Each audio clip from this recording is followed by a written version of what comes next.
Cinema అయిన మహా నేను మిస్టర్ బి. నా మాట సూటిగా ఉంటది, మ్యారో క్లియర్ గా ఉంటుంది. మీరు చూస్తున్నారు మిస్టర్ బి ఛానల్. ఈ వీడియోలో మనం మాట్లాడుకుందాం ఉగాది రంజాన్ వీకెండ్ ను పురస్కరించుకుని తెలుగు ప్రేక్షకుల్ని ఎంటర్టైన్ చేయడానికి వచ్చిన 4 సినిమాల కలెక్షన్స్ రిపోర్ట్. ముందుగా వీర ధీర శూర ఈ సినిమా గురించి మాట్లాడుకుందాం. ఈ సినిమా కలెక్షన్స్ గురించి మాట్లాడాలి. చాలా మంది వరి అయిపోతున్నారు. వీర ధీర శూర ఈ సినిమాకి పాజిటివ్ టాక్ వచ్చింది, అయినా జనాలు ఈ సినిమా చూడలేదు అని. విడ్డూరంగా లేదు, వింతగా లేదు. ప్రేక్షకులు చాలా స్మార్ట్. వాళ్ళకి తెలుసు ఏ సినిమాని చూడాలి, ఎందుకు చూడాలి, ఎలా చూడాలి, ఏ విధంగా ఎంకరేజ్ చేయాలి అని. ఎగ్జాంపుల్ చెప్తాను. మార్కో మూవీ ఉంది.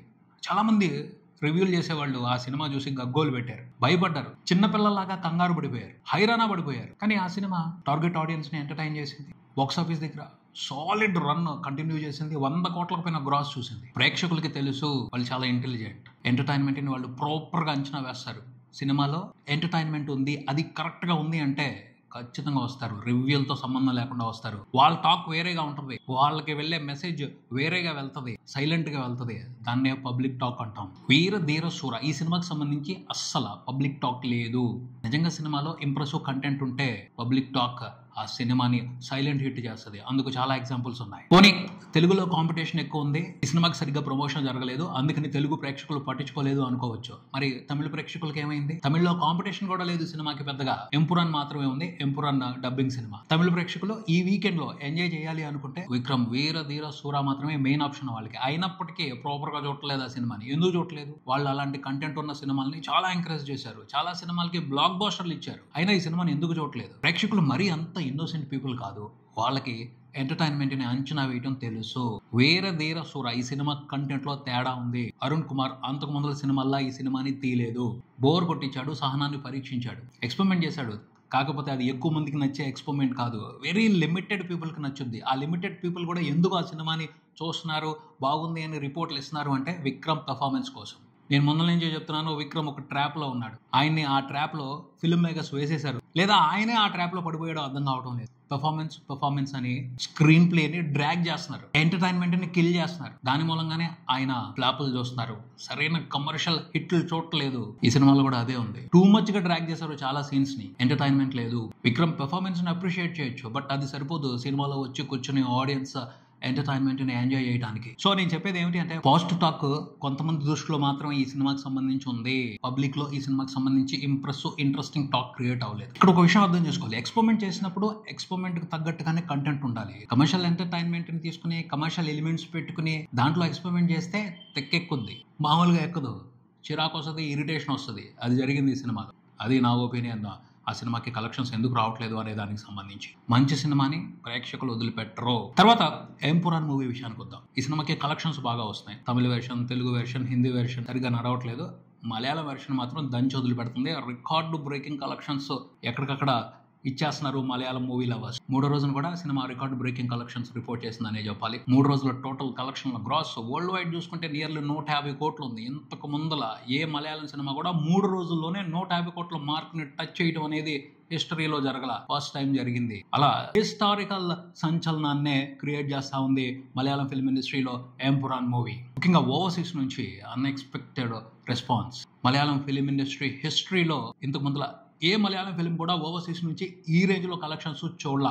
ఫస్ట్ టైం ఒక మలయాళం సినిమా ఓవర్సీస్ మార్కెట్ నుండి $10 మిలియన్ పైన కలెక్షన్స్ చూడబోతుంది. ఇది ఆల్ టైమ్ రికార్డ్, అద్భుతమైన రికార్డ్ ఓ మలయాళం సినిమాకి. ఎంపురాన్ కలెక్షన్స్ విషయం పక్కన పెడితే ఈ సినిమాకి సంబంధించి కూడా ఒక వివాదం నడుస్తుంది. దాని గురించి మాట్లాడాలి. ఎందుకు అసలు ఆ వివాదం? ఈ సినిమాలో ఉన్న కంటెంట్ కి సంబంధించి కావాలని కొంతమంది ఇదే పని పెట్టుకున్నారు. ఏదో రకంగా కాంట్రవర్సీని క్రియేట్ చేయాలి. ఎక్కడ దొరుకుద్ది అవకాశం ఎదురు చూస్తా ఉన్నారు. చిన్న పాయింట్లు చాలు, వాటిని పట్టుకుంటున్నారు, వాళ్ళ థియరీ వాళ్ళు రాస్తున్నారు, జనాల మీదకి వదిలేస్తున్నారు. ఇలా క్రియేట్ చేసే వాళ్ళందరికీ కొంత అనుకూల వర్గం ఉంది. వాళ్ళందరూ కూడా ఒక ఫ్రస్ట్రేషన్ లో ఉన్నారు. ఆ ఫ్రస్ట్రేషన్ ని సాటిస్ఫై చేసి వీళ్ళు పాపులర్ అవటం కోసం, లేకపోతే దాన్ని ఉపయోగించుకుని ఏదైనా స్వార్థంగా లబ్ధి పొందటానికో ప్రయత్నాలు చేస్తున్నారు. ఒకళ్ళని కాదు, అవకాశం కుదిరిన ప్రతి వాళ్ళు చేస్తున్నారు.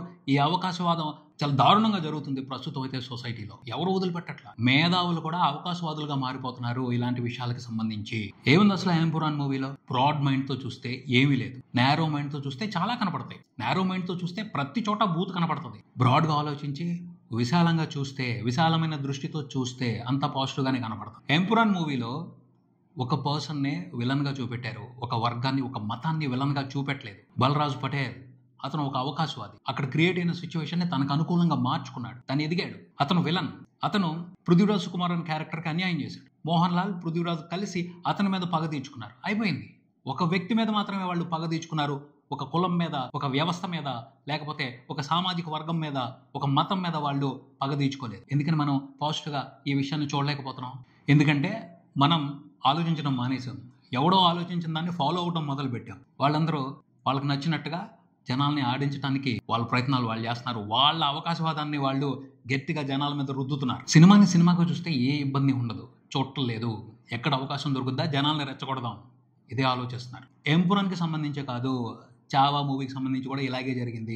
చావా మూవీలో ఉన్న కంటెంట్ ఉపయోగించుకుని కొంతమంది మేధావులు కూడా అవకాశవాదులుగా మారారు. అక్కడ కూడా ఆ సినిమాలో డైరెక్టర్ అయితే మాత్రం ఎక్కడ విభేదాలు సృష్టించాలి అని చూడలేదు. ఏ మతాన్ని కించపరచలేదు. ఔరంగజేబ్ అనే క్యారెక్టర్ని మాత్రమే నెగిటివ్గా చూపించాడు. చరిత్రలో ఆయన గురించి కొంత నెగిటివిటీ ఉంది. దాన్ని ఉపయోగించుకుని సినిమాటిక్ అడ్వాంటేజ్ ని బేస్ చేసుకుని తన హీరోని హైలైట్ చేసి చూపించాడు. ఫిక్షన్ మ్యాటర్ సినిమా అనేది సినిమాని సినిమాగా చూస్తే ఎటువంటి ఇబ్బంది ఉండదు. కానీ అందులో ఉన్న విషయాలను తీసుకుని ఎవరు అవకాశానికి తగ్గట్టు వాళ్ళు ఉపయోగించుకుని ఎవరు చేయాల్సిన రగడ, ఎవరు చేయాల్సిన రచ్చ వాళ్ళు చేశారు. పాజిటివ్గా ఆలోచిస్తే ఇది సినిమా, దాని గురించి పట్టించుకోవసరం లేదు, ఎంటర్టైన్ అయ్యి వదిలిపెట్టేయాలి అని ఆలోచిస్తే అసలు ఏ ఇబ్బంది ఉండదు. కానీ చాలా మంది ఖాళీగా ఉన్నారు. సోషల్ మీడియాలో పడి వివాదాలను రెచ్చగొట్టడం కోసం వెంపర్లాడిపోతున్నారు. వాళ్ళకి ఏదో ఒక పాయింట్ దొరకాలి కదా వివాదం సృష్టించడానికి. తీసుకుంటున్నారు, ఆ అవకాశం తీసుకుంటున్నారు, వాళ్ళ అవసరాలు తీర్చుకుంటున్నారు, జనాల్ని రెచ్చగొడుతున్నారు. నిజంగా సొసైటీకి మంచి చేయాలి అంటే ఇలాంటి విషయాలకు సంబంధించి ప్రజల్ని రెచ్చగొట్టడం కాదు.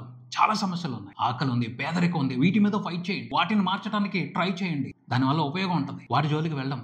మనసు పెట్టి చూస్తే సొసైటీలో చాలా డిఫరెన్స్లు ఉన్నాయి. చాలా మంది ఎన్నో రకాలుగా బాధలు పడుతున్నారు. ఆ బాధల నుంచి వాళ్ళని బయటికి తీసుకురావడానికి ట్రై చేయాలి. అంతేగాని కులం పేరు చెప్పి, మతం పేరు చెప్పి కొట్టుకు తెచ్చేలాగా ఆవేశాలను రెచ్చగొట్టడం మాత్రం కరెక్ట్ కాదు. మేధావులు కూడా అలా ఆలోచించలేకపోవడం బాధ అనిపిస్తుంది. వాళ్ళు కూడా మనుషుల మధ్యన విపరీతంగా తేడాలని పెంచేస్తున్నారు, దూరాన్ని పెంచేస్తున్నారు. దాన్ని ఎలా మేధావితనం అనాలో అర్థం కావడం లేదు. ఇదైతే కరెక్ట్ కల్చర్ కాదు. Worst culture, bad culture, wrong culture. దీనివల్ల సొసైటీకి ఏ విధంగానూ ఉపయోగం ఉండదు. ఎంపురాన్ ఆదివారం కూడా మంచి కలెక్షన్స్ రిపోర్ట్ చేసే అవకాశం కనబడుతుంది. రంజాన్ హాలిడే ఉంది, ఆ రోజున కూడా మంచి కలెక్షన్స్ రిపోర్ట్ చేసే అవకాశం ఉంది. చూస్తుంటే రంజాన్ హాలిడే కంప్లీట్ అయిపోయేప్పటికీ వరల్డ్ వైడ్ 200 కోట్ల గ్రాస్ మార్క్ ని టచ్ చేసేట్టే కనబడుతుంది. వండర్ఫుల్ బ్లాక్ బస్టర్ గా మలయాళం ఫిల్మ్ ఇండస్ట్రీ హిస్టరీలో సరికొత్త సంచలనంగా నిలవనుంది ఎంపురాన్. చూద్దాం ఫుల్ రన్ లో సినిమా 300 కోట్ల మార్క్ ని టచ్ చేస్తుందో లేదో. నితిన్ రాబిన్ హుడ్ మూవీ విషయానికి వస్తే సినిమా అయితే ఇంట్రెస్టింగ్ గా పర్ఫామ్ చేయట్లేదు. జనాలు సినిమాను రిజెక్ట్ చేశారు అన్న సంగతి ఫస్ట్ రోజే అర్థమైపోయింది. రెండో రోజున కూడా దానికి తగ్గట్టే రెస్పాన్స్ ఉంది. ఫస్ట్ రోజుతో పోల్చుకుంటే రెండో రోజున కలెక్షన్స్ లో డ్రాప్ కనిపించింది. కాకపోతే వీకెండ్ కాబట్టి కొంచెం హోల్డ్ చేసింది కలెక్షన్స్ ని. ఆదివారం, సోమవారం హాలిడేస్ కాబట్టి ఆ 2 రోజులు కొంతవరకు పెర్ఫామ్ చేయొచ్చు. ఆ తర్వాత మాత్రం సినిమా కలెక్షన్స్ డ్రాప్ అయిపోతాయని క్లియర్ గా అర్థం అవుతుంది. ఎందుకు రాబిన్ హుడ్ సినిమాని తెలుగు ప్రేక్షకులు రిజెక్ట్ చేశారు? నాకైతే ఒకటే అనిపిస్తుంది. వెంకీ కుటుంబల అవుట్డేటెడ్ కంటెంట్ తో, అవుట్డేటెడ్ ఎంటర్టైన్మెంట్ తో ఈ సినిమాని రూపొందించాడు. ఈ సినిమాలో వెంకీ కుటుంబల అప్డేటెడ్ వెర్షన్ లేదు. నాకు తెలిసి ఈ కథని ఆయన కరోనా టైంలో రాసుకున్నాడు. అప్పుడే 1-2 సంవత్సరాల్లో తీసేసి ఉన్నట్టయితే, 2022 లోపు తీసేసి ఉన్నట్టయితే వర్కౌట్ అయిపోయేదేమో. 2022-23 తర్వాత చాలా మార్పు వచ్చింది. తెలుగు ప్రేక్షకులు సినిమాల్లో ఎంటర్టైన్ అవుతున్న కంటెంట్ కు సంబంధించి ట్రెండ్ కు తగ్గట్టు ఈ సినిమాలో ఎంటర్టైన్మెంట్ లేదు. దాని మూలంగానే రిజెక్ట్ చేసేశారు. అప్పుడు రాసుకున్న కథ అప్పుడే ఓకే అయిపోయింది. తీయడానికి చాలా రోజులు పట్టింది. రకరకాల కారణాల మూలంగా రిలీజ్ కూడా డిలే అవుతూ వచ్చింది చాలా సార్లు. ఇవన్నీ ఫ్యాక్టర్స్ దెబ్బ కొట్టే సినిమా అని చెప్పొచ్చు. నెక్స్ట్ సినిమా తీయాలి అంటే ఖచ్చితంగా అప్డేట్ అవ్వాలి. తను అప్డేట్ అయ్యాడని అర్థం అవుతుంది. ఎలా అర్థం అవుతుంది? హానెస్ట్ పోడ్కాస్ట్ లో వెంకీ కుటుంబల పనితనం కనపడింది. ట్రెండ్ కు తగ్గట్టు అప్డేట్ అయ్యాడు. కాకపోతే ఆ కథ ఎప్పుడో రాసేసుకుని ఉంటాడు. దాంట్లో ఈ ట్రెండ్ కు తగ్గ ఎంటర్టైన్మెంట్ నే పెట్టలేకపోయి ఉంటాడు. దాని మూలంగా మిస్టేక్ జరిగింది. కొన్నిసార్లు ఇలా జరుగుతూ ఉంటాయి. అందుకనే కొన్ని కథల్ని ఒక టైంలోనే చెప్పేయాలి. ఆ టైం దాటితే అవి వర్కౌట్ అవ్వవు, ఎక్స్పైర్ అయిపోతాయి. అదే జరిగింది ఈ సినిమాలో ఉన్న కథకు సంబంధించి, ఎంటర్టైన్మెంట్ కి సంబంధించి అని చెప్పొచ్చు. సినిమా మాత్రం బాక్స్ ఆఫీస్ దగ్గర చాలా పూర్ గా పర్ఫామ్ చేస్తుంది. రెండో రోజును చూసుకుంటే 2 తెలుగు రాష్ట్రాల వరకు సినిమా రిపోర్ట్ చేసిన షేర్ 1,20,00,000 మాత్రమే. టోటల్ 2 రోజుల కలెక్షన్ల షేర్ 3 కోట్లు కూడా దాటలేదు. 3 కోట్ల కంటే తక్కువగానే ఉంది. ప్రపంచవ్యాప్తంగా చూసుకుంటే సినిమా టోటల్ గా రిపోర్ట్ చేసిన గ్రాస్ 8 కోట్లు కూడా లేదు. షేర్ చూసుకుంటే దగ్గరగా 4 కోట్లు ఉంది. సినిమాకి జరిగిన బిజినెస్ 28 కోట్లు. 2 రోజుల్లో 4 కోట్లు కూడా షేర్ లేదు అంటే రాబోయే 2 రోజుల్లో కూడా పెద్ద నెంబర్స్ ఏమి పడవు. ఓవరాల్ గా సినిమా 10 కోట్లకు పైనే నష్టపోయే పరిస్థితి కనబడుతుంది. అంటే పెద్ద డిజాస్టరే. సినిమా బాగా ఆడుంటే మాత్రం నితిన్ కి బర్త్డే గిఫ్ట్ అయి ఉండేది. ఈ రోజు Nitin birthday.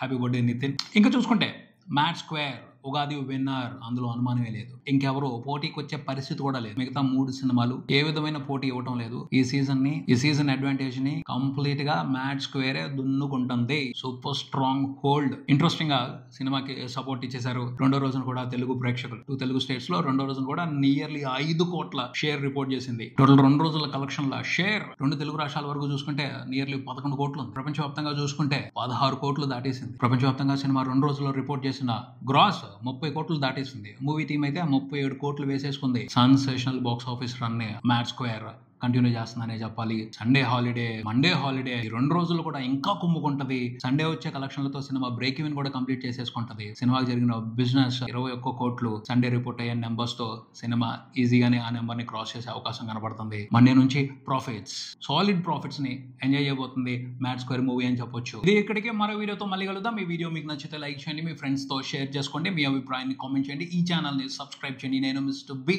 Keep watching Mr. B channel. Thank you.